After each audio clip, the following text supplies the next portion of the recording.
अहम खबर शामिल करें। आपको बताएं कि फौजी अदालतों में सिविलियन के ट्रायल से मुतालिक सुप्रीम कोर्ट में इंट्रा कोर्ट अपीलों पर समाअत हुई। मिलिट्री कोर्ट का पूरा केस आर्टिकल 8 के गिर्द घूमता है, जिससे जमाल मंदोखेल क्या 5 रुकनी बेंच ने आर्मी एक्ट दफात को आर्टिकल 8 से मुतसादिम करार दिया।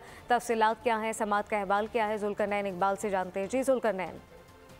देखिए, मिलिट्री कोर्ट्स में सिविलियंस का ट्रायल तलज़म करार देने के खिलाफ वज़ारत दिफा और दीगर हुकूमती जो अपीलें थी उन पर आज आईनी बेंच में समाअत की है और समाअत को कल तक के लिए मुलतवी किया गया। ख्वाजा हारिस से वज़ारत दिफा के वकील हैं, इसमें उनकी जानिब से दलाइल दिए गए और कहा गया कि ये सारा मामला आर्टिकल 8 का है, जबकि आर्टिकल 8 में ये वाज़ेह है उसके सेक्शन 2 और 3 में कि आर्टिकल 8 का इतलाक उन अफराद पे नहीं होता या उन कवानीन पे नहीं होता जो आर्मी एक्ट के जुमरे में आते हैं। इस पर जस्टिस जमाल मंदोखेल ने उन्हें कहा कि आर्मी एक्ट के जो कवानीन है वो आर्मी के ऊपर ही अप्लाई करते हैं। फौज पाकिस्तान के डिसिप्लिन और डिस्चार्ज ऑफ ड्यूटीज के हवाले से हैं, उनमें सिविलियंस का तो किरदार नहीं होता ना, सिविलियंस के ऊपर वो लागू होता है।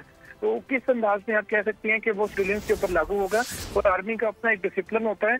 उन्होंने ये भी कहा कि हजरत उमर ने सबसे पहले छावनी का कॉन्सेप्ट दिया था और फौज को बाकी लोगों से अलग इसलिए किया था कि उनका डिसिप्लिन बहुत जरूरी है, क्योंकि पूरे मुल्क का सारा दिफा फौज के हाथ में ही होता है।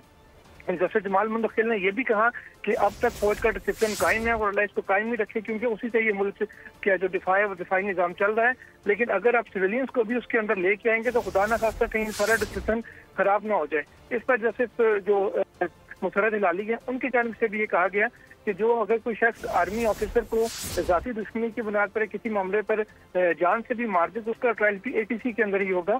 तो जैसे जमाल मंदोखेल ने कहा कि सबसे आला जो ओहदा इस मुल्क में सदर पाकिस्तान का है, अगर ईवान सदर पे हमला हो उस पर ट्रायल जब सिविल अदालत में होगा तो किसी फौजी तंजीबात पर अगर कोई सिविलियन एहतजाजन हमला करे तो उसका ट्रायल कैसे फौजी अदालत में हो सकता है? इन सवालात के ऊपर आपने अदालत को मुतमईन करना होगा। अब कल तक समाअत को मुलतवी किया गया। ख्वाजा हारिस से वज़ारत दिफा के वकील हैं, वो अपने दलाइल कल भी जारी रखेंगे। जी, कल तक समाअत को मुलतवी कर दिया गया है। जुल्करनैन इकबाल, बहुत शुक्रिया।